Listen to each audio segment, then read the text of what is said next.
You have a choice. Your choice is to either join this group over here of nobodies and nothings and celebrate nothing with them every fucking weekend and bitch and moan and cry about how everybody fucked you and society fucked you and your job fucked you and your upbringing fucked you and your race fucked you. You're gonna fucking go over there and you're gonna be fucking miserable.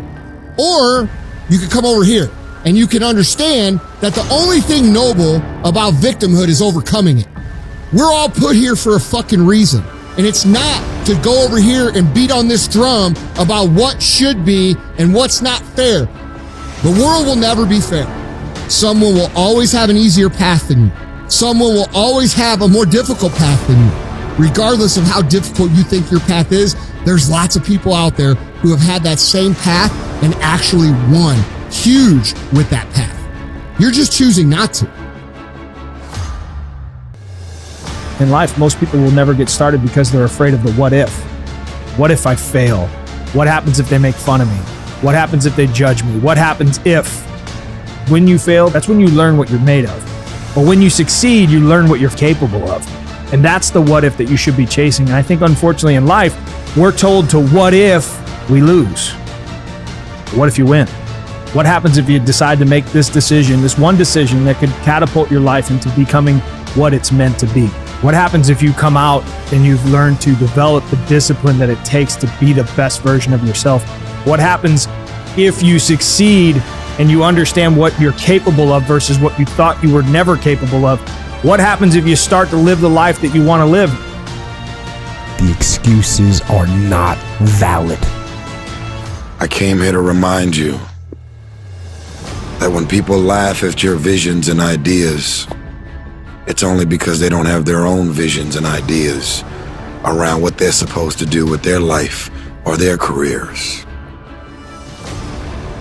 And understand that your family and friends and loved ones, in most cases, boyfriends, girlfriends, they will be the first to try and talk you out of your dreams, your visions, and ideas.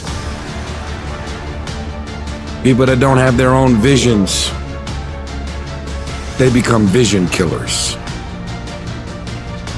They want nothing more than to talk you out of your own visions. They don't have dreams for themselves. They don't have any hopes. They're hopeless. They're uninspired, unmotivated. They have no dreams. They have nothing that they're ambitious about. But I want to remind you to continue to dream and dream big. Only those that can see the invisible can do the impossible. You have to be able to see what doesn't exist in order to be able to pull off or achieve what in most people's minds seems to be impossible. Get away from these people that's in your life that ain't doing nothing. Get away from people in your life that's hating. Get away from your family members that ain't ever opened a business. Get away from your family members that ain't ever followed their dreams. Get away from your family members that ain't never been nowhere but to the family reunion. Get away from them. Get away from them. Get away from them.